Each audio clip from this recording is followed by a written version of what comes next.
Global paramedical skill development centre में दाखिले जारी है। इस इंस्टीट्यूट में कोर्स है डीएमएलटी, डायलिसिस टेक्नोलॉजी, जीएनएमए, ओटी असिस्टेंट, सैनिटरी इंस्पेक्टर का। महाराष्ट्र पैरामेडिकल काउंसिल का रजिस्ट्रेशन की सहूलत 10 के बाद 2 साल डिप्लोमा करने पर बीएससी में दाखिला मिलेगा। इन कोर्सेज में दाखिले जल्द लेकर एक कामयाब मुस्तकबिल की सिमत कदम बढ़ाए। Global paramedical skill development centre, Maltekdi road, Ubaid residency, Nanded. अस्सलाम वालेकुम नाज़रीन, नांदेड़ उर्दू न्यूज़ में आपका इस्तकबाल है। चलिए जानते हैं आज की खबर।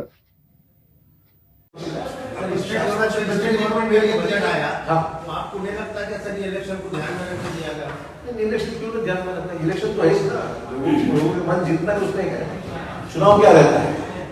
हर चुनाव में हर स्टेट में ऐसी चीजें होती है। अब सिर्फ गवर्नमेंट ही नहीं, अपोजिशन के लोग भी क्या देते हैं, ऐसी थोड़ी होता है। दोनों के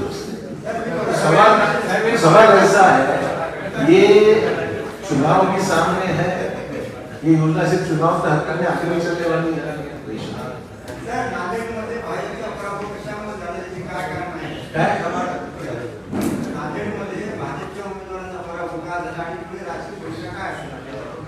मी काही त्याच्यामधला अभ्यासू असा नाही आहे।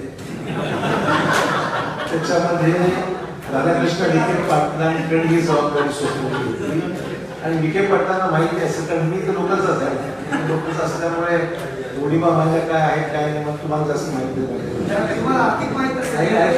त्यामुळे विखे पाटील हे या जिल्ह्यासाठी भाजपने त्यांना नियुक्त केलं होतं। त्यांच्याकडे काम होतं की त्यांनी सगळ्यांशी संपर्क साधून माहिती घेतली असेल, त्यामुळे त्यांची जर रिपोर्ट असेल तो मला माहित नाही काय।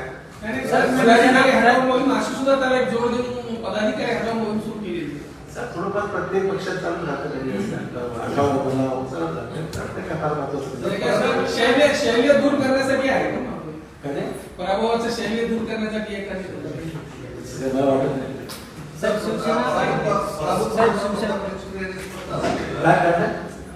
उमेदवार प्रतापराव चिखले असं पत्रकार परिषदेत प्रकट केली की अशोकराव चव्हाण यांच्या नेतृत्वाखाली निवडणूक लढवण्यात आली आणि त्याच्यामुळे काही जो काही जे पराभव आहे ते नेतृत्वामुळे झालं असं वाटत नाही। तुम्ही गेला ते काही बोललं असं मला वाटत नाही, असं ते बोलतील असं वाटत नाही।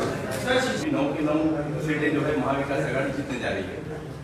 अभी वो नए हैं, उनकी काफी नई उम्मीदें हैं, नए जोश से काम करते हैं, लेकिन आगे वाले समय उनका तजुर्बा उनको भी देखना है, उनका कितना होता है। शिवसेना पक्ष बोलते लोग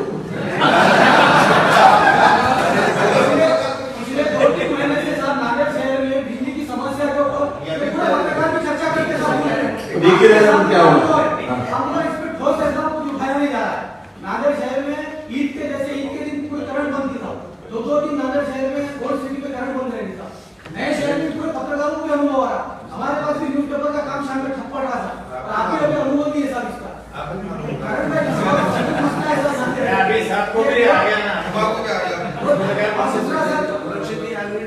अपनी विमान सेवा तो शुरू हुई और मुंबई के लिए नहीं हुई सर। अब नए लोग सुन कर आए हैं, उनकी जिम्मेदारी होना चाहिए। मैं तो पुराना हिस्सा पिटा आदमी हूँ, उनको भी थोड़ा कुछ करने दो, वो कुछ कंपनी तो भाई हाथ धरा लगेगा। सरकार में नहीं, सरकारी पक्षामध्ये आहे, सरकार में नाही। जनता मार्केटच्या पाठीमागचा भाग ज्यांना आता महापालिकेनं जागा रिकाम्या करण्यासाठी सांगितलेला आहे किंवा त्या ठिकाणी बांधकाम होणार आहे, तर या संदर्भामध्ये तिकडून विरोध होतोय लोकांकडून की आम्ही इथून उठणार नाही, जागा देणार नाही। रहदारीला रस्ता मोठा झाला पाहिजे, तिथे त्याचं कमर्शियल एक्सप्लॉयटेशन होऊन बीओटी तत्वावर आहे, कुठलाही भार महानगरपालिकेवर नाही आणि त्याच्यामुळे जो विनामूल्य करून देईल त्याच्याही काही रिटर्न त्याला मिळणं अपेक्षित असेलच म्हणून तो विनामूल्य करतो, हा दुसरा विषय।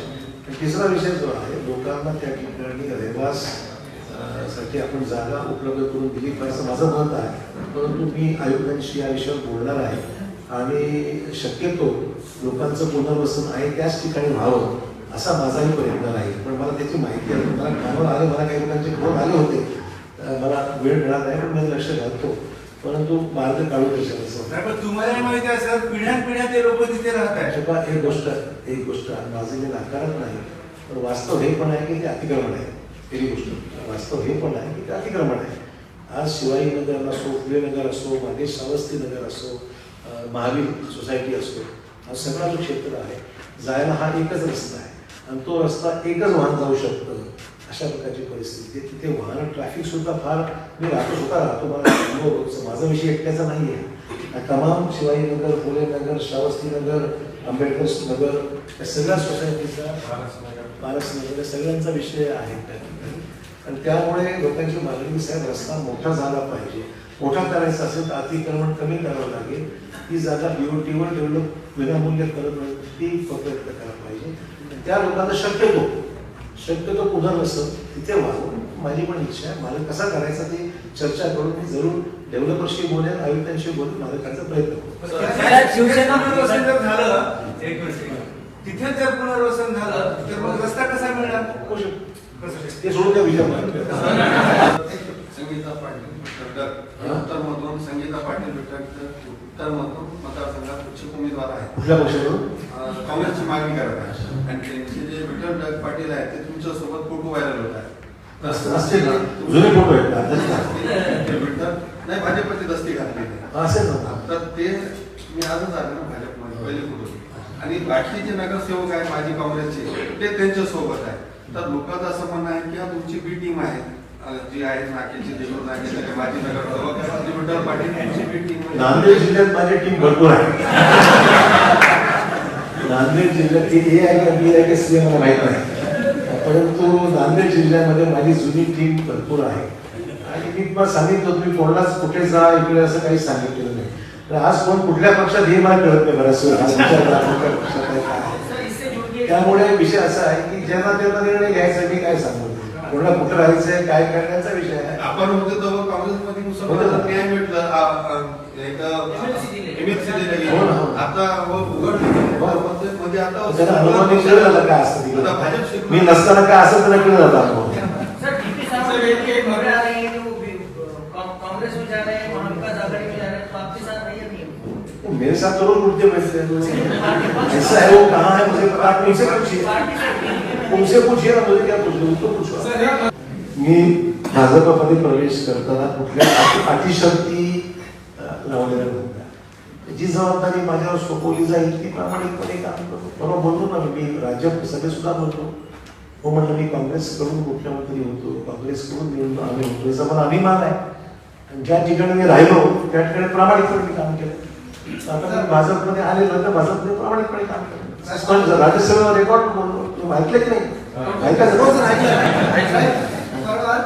आपण पंतप्रधान नरेंद्र मोदी यांची भेट घेतली, हो. नेमकी काय चर्चा झाली? सांगता येत नाही, नांदेडमध्ये एखादा मोठा उद्योग, नांदेडमध्ये एखादा मोठा उद्योग येईल का? लोकांना कधी बाकी 9:30 पुराने रेल्वे राज्यमंत्री ने इतनी असुविधा हो गई, 3:30 बजे कर दी नांदेड ट्रेन. रनवे 6:30 को है, नांदेड एक्सप्रेस दिल्ली को थी और रात को 9 बजे निकलती थी. तो जालना 12 बजे रात को जारी होकर पुराने रेलवे राज्यमंत्री ने उसको नांदेड़ से 3:30 में कर दिया. उनके पास की सहूलत की पुराने रेलवे जाने के लिए सब काम किया. आप मेरे को जरा विनोद लिख के दो. सर नांदेडमध्ये अरे मिलना मतलब पार्टी की क्वींस डिजाइनर शोरूम में शादी ब्याह और ईद और दीगर त्योहारों के लिए नत नए डिजाइन के कराची सूट, पॉपलॉन, ब्राइडल सूट, लांचा, फ्रॉक, गाउन, गरारा सूट्स, शर्ट शलवार, दुल्हन के सूट के अलावा दीगर फंक्शन के लिए बेहतरीन डिजाइन के सूट मुनासिब कीमतों में दस्तयाब है.